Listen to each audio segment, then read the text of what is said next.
The massive hall of the Galactic Union's High Council was silent as the human delegation walked in. They were the first of their kind to step into this chamber, a place where empires had been judged, where new civilizations had been labeled as allies or enemies. The humans, dressed in their finest diplomatic uniforms, walked with calm but firm steps, their eyes scanning the towering alien figures that surrounded them. They knew this meeting would decide the fate of their entire species. The fate of Earth itself. At the center of the room, seated on a throne-like structure, was Supreme Chancellor Vartok, an ancient being with centuries of wisdom. His golden eyes studied the humans with mild curiosity, but mostly with indifference. The Galactic Union had encountered thousands of new species over the millennia. Some had joined willingly. Others had been crushed under the weight of the Union's power. The humans, he believed, would be no different. The moment stretched, thick with tension, before Vartok finally spoke, his deep voice echoing through the hall. Humans of Earth, you have been summoned here to determine your place in the galactic order. Your kind has expanded beyond your homeworld. Your ships have reached our territories, and now the question must be answered. Will you accept the Union's rule, or must we force you to submit? Captain Elias Carter, leader of the human delegation, stood tall, his face unreadable. He had expected this. Humanity had studied the Union for years before revealing themselves. They had learned that every new species was given only two choices: obedience or annihilation. Carter's heart pounded, but he showed no fear. Instead, he took a deep breath and responded in a clear, steady voice. Humanity does not seek war. We do not seek to conquer. We only seek our right to exist as equals in this galaxy. A murmur spread through the alien council members. Some laughed, others shook their heads. Vartok's expression remained unchanged as he leaned forward slightly. Equality? There is no equality in the galactic order, human. There is only power. You will obey, or you will be destroyed. For a moment, silence filled the hall. The tension was suffocating, like a storm waiting to break. Carter remained calm, but inside, anger burned. These aliens, despite all their advanced technology and centuries of dominance, saw humans as nothing more than another species to control. They had no idea what humanity was truly capable of. One of the alien council members, a reptilian creature with dark crimson scales, sneered at the humans. Perhaps you misunderstand, human. We are offering you protection. We are offering you a place in something greater than yourselves. It is a kindness, really. Your people will be spared the suffering of war if you simply accept your role.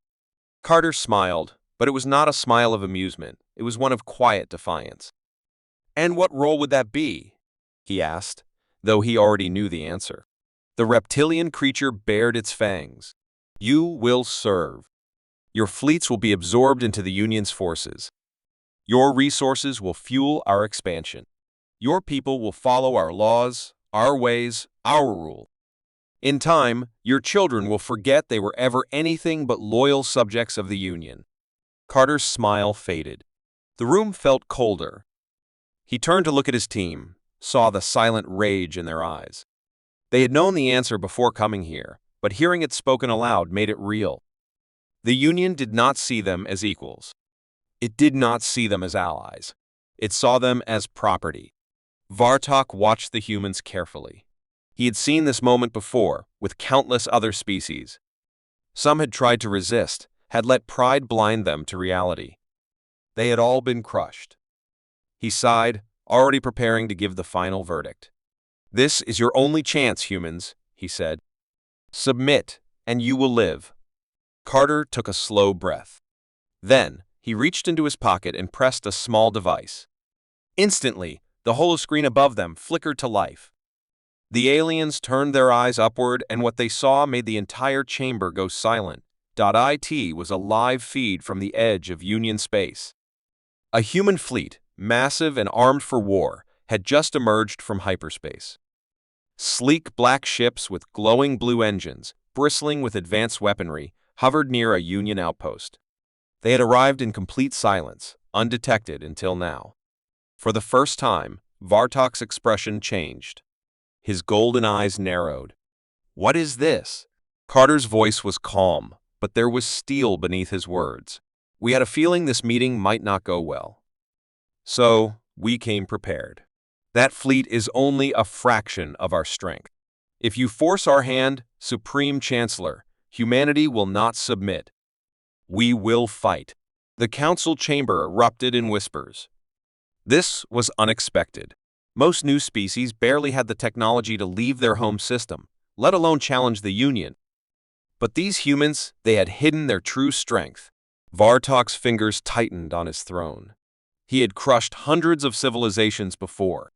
And yet, something about these humans unsettled him. They were too confident, too prepared, too dangerous. Carter met his gaze without fear. So, Chancellor, I ask you again, are we equals? Or are we enemies? The silence stretched, heavier than before. For the first time in centuries, the Supreme Chancellor did not have an immediate answer. The meeting had changed everything. The Galactic Union had ruled the stars for thousands of years. No new species had ever challenged them, no rebellion had ever succeeded, and no war had lasted long against their might. Every civilization that encountered them was given two choices: submit or be destroyed. The humans had heard this warning, but they did not kneel. Instead, they had smiled, turned away, and continued to prepare for what they knew was coming. The Union had dismissed them as arrogant fools, too primitive to understand the power they were facing.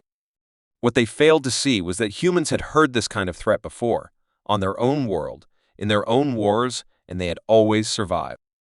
They had always fought back. For weeks after the meeting, the Galactic Union waited for Earth's response, expecting a formal surrender. When none came, they sent their second warning. 3 Union warships entered the Sol system, positioning themselves just beyond Mars, broadcasting a message to all human channels. This is your final chance, the transmission declared. The Union does not negotiate with defiance. You will submit, or we will take what we need. On every human world, screens flickered with the same message. The most powerful empire in the galaxy had spoken, and they expected immediate obedience. Yet, instead of fear, something else spread among the humans. A quiet, determined resolve. The Union had made a mistake. They had mistaken silence for weakness. The response came in a way no one had expected. The 3 Union warships, equipped with the most advanced scanning technology, detected nothing unusual: no battle fleets, no planetary defenses preparing for war. Then, without warning, the lead warship, the Valkyris, shook violently as its shields flared and collapsed. A bright explosion tore through its left side, sending debris scattering into space. The crew barely had time to react before a second explosion erupted from its engine core, reducing the massive vessel to burning wreckage. The other 2 ships panicked, scanning desperately for an enemy, but saw nothing. No human ships had been detected. No weapons had been fired. And yet, the Union's mightiest warship was now nothing more than floating debris. On board the surviving ships, alarms blared as officers shouted for answers. Where was the attack coming from? What kind of weapon had the humans used? But before they could react, the second ship suffered the same fate. Its hull split apart from a sudden, invisible force, as if something had cut through it effortlessly. The third warship, now alone, attempted to retreat, engines roaring as it prepared to jump to hyperspace.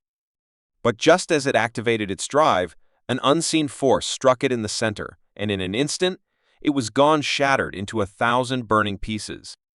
Across the galaxy, the news spread like wildfire.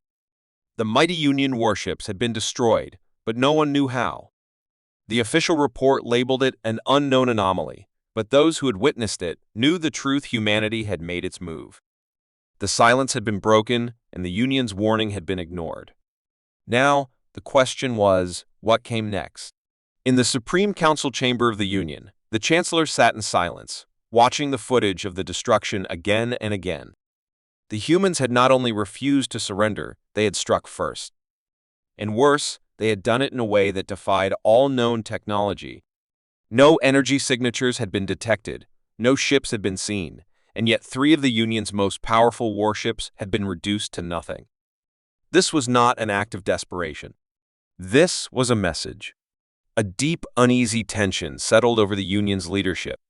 Every civilization they had encountered had always followed the same pattern: fear, submission, and eventual obedience.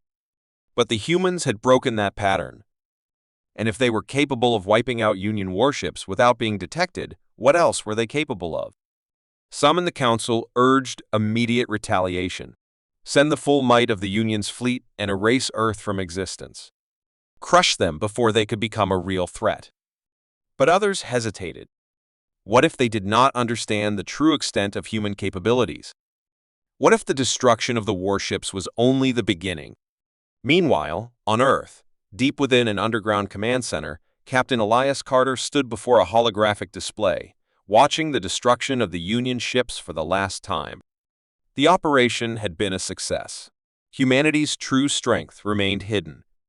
The Union still had no idea how they had been attacked, and that was exactly the way it needed to stay.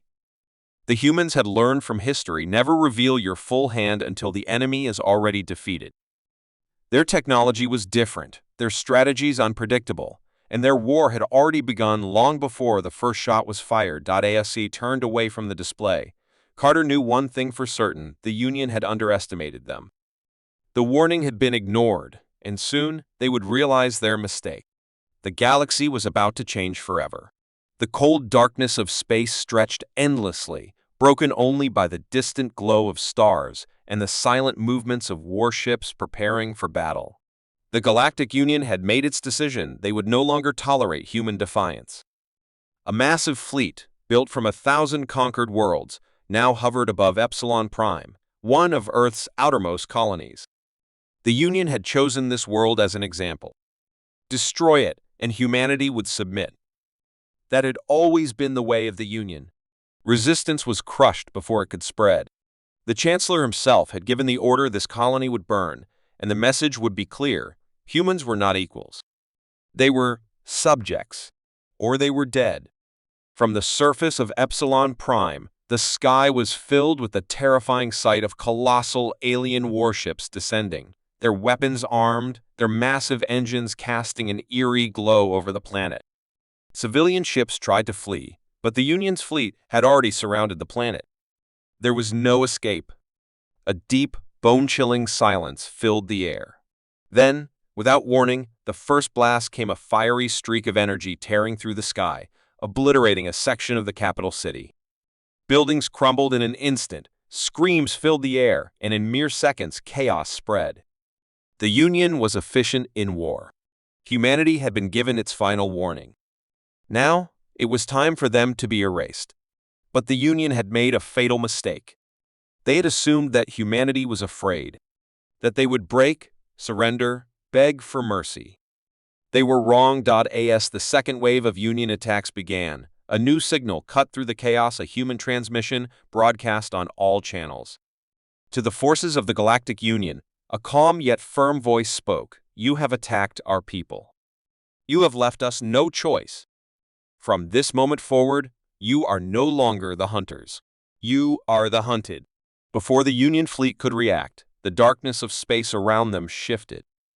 The shadows themselves seemed to come alive, and in an instant, human warships emerged from their hidden positions.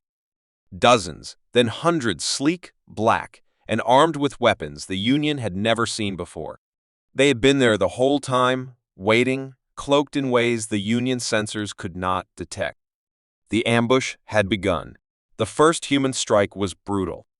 A single blast from an unknown weapon sliced through the hull of a Union dreadnought, cutting the massive warship in half before it could fire a single shot.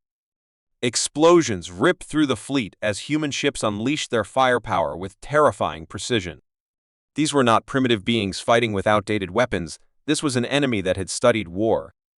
The Union ships scrambled to reposition, but it was too late.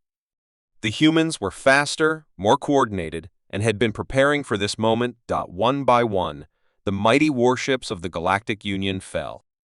Their shields, once thought to be impenetrable, crumbled under the relentless human assault. Their battle formations, designed to intimidate and overwhelm lesser species, became useless against an enemy that did not fight by their rules. The humans struck like ghosts, disappearing and reappearing in unpredictable patterns, hitting weak points the Union had never considered vulnerable. The invincible fleet of the Union was now a burning graveyard. From his command ship, Admiral Varkin of the Galactic Union watched in horror as his fleet was torn apart. This was not how it was supposed to happen. The humans were supposed to be weak, outmatched, desperate. Instead, they fought with a precision and ruthlessness that no species had ever dared to use against the Union. For the first time in his career, he felt fear. He turned to his officers, his voice sharp and desperate. "Retreat! Fall back to the core systems." But before his order could be carried out, his ship shook violently as a human missile struck its engines. The lights flickered, alarms blared, and in that moment, he understood the truth: they were not retreating. They were running for their lives. On the surface of Epsilon Prime, the people who had moments ago believed they were doomed now watched in stunned silence as the force that had come to destroy them was now being annihilated by their own kind. Humanity had not just survived, they had fought back. As the last of the Union ships fled, leaving behind only wreckage and silence, another transmission was sent, this time directly to the heart of the Union's homeworld. The same voice that had warned them before now spoke once more. "You sent your fleet to destroy us. We destroyed your fleet instead. This was your first mistake. Do not make a second." The message was clear. Humanity was no longer a species to be conquered. They were now a force to be feared. And for the first time in history, the Galactic Union, an empire that had ruled the stars without challenge, knew what it felt like to be powerless. The Galactic Union had seen many wars. They had crushed rebellions, destroyed civilizations, and expanded their empire without resistance. No species had ever been foolish enough to stand against them for long. But this time was different. This time, they were the ones under attack. It had started as a small conflict, a minor skirmish with a race they considered insignificant humans. No one in the Union had expected a true war to break out. They had assumed humanity would surrender like all the others. They were wrong. It began when the Union declared Earth a restricted world, placing it under their control. The humans were given a choice: submit or be destroyed. Every species before them had surrendered. The Union had grown arrogant, believing no force in the galaxy could stand against them. So, when the humans refused, no one thought much of it. The first fleet was sent, expecting an easy victory. It never returned. At first, the Union thought it was a mistake, a malfunction, a navigational error. But when the second fleet was sent, they too vanished without a trace. There were no distress signals, no escape pods, just silence. The Union's leaders were no longer amused. They sent their most advanced warships, prepared for war, certain they would end this rebellion before it could begin. They were the ones who ended up running for their lives. Humanity did not fight like the others. They were not scared. They were not weak. They had studied the Union, learned their tactics, and adapted. Their technology was not the most advanced, but they fought with something far more dangerous: strategy and unpredictability. The Union ships were built for large-scale battles, designed to overwhelm the enemy with sheer numbers.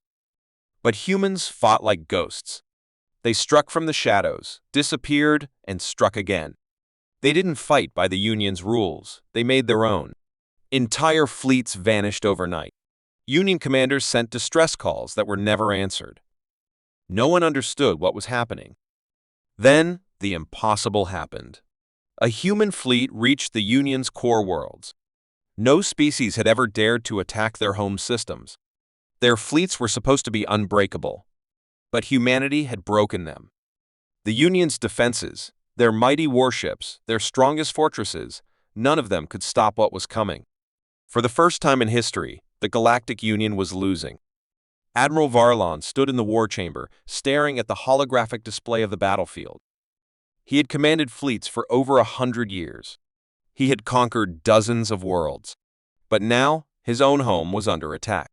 Planets burned, stations fell, and every counterattack had failed. The humans had done the impossible. They had turned the Union's own strategies against them, using deception, sabotage, and surprise to dismantle their military. This was no longer a small rebellion. It was total war. Messages from the front lines flooded in pleas for reinforcements, desperate cries for help, reports of entire fleets being wiped out in seconds. But there were no reinforcements left. The Union had sent everything they had, and it still wasn't enough. Then, the final message came. It was short, only a few words, but it sent a chill through every leader in the Union. The humans have arrived. In the skies above the Union's capital world, human warships appeared like shadows from the void. They were outnumbered, but they did not hesitate. They struck first. Massive explosions lit up the darkness as Union warships fell one by one.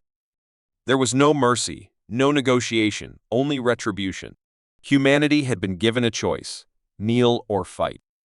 They had chosen to fight, and now the Union was paying the price. As the last of the Union's defenses collapsed, a single transmission was broadcast across the galaxy. A simple message, spoken in calm, unwavering words: this war was never expected. But now it is over. Humanity stands victorious.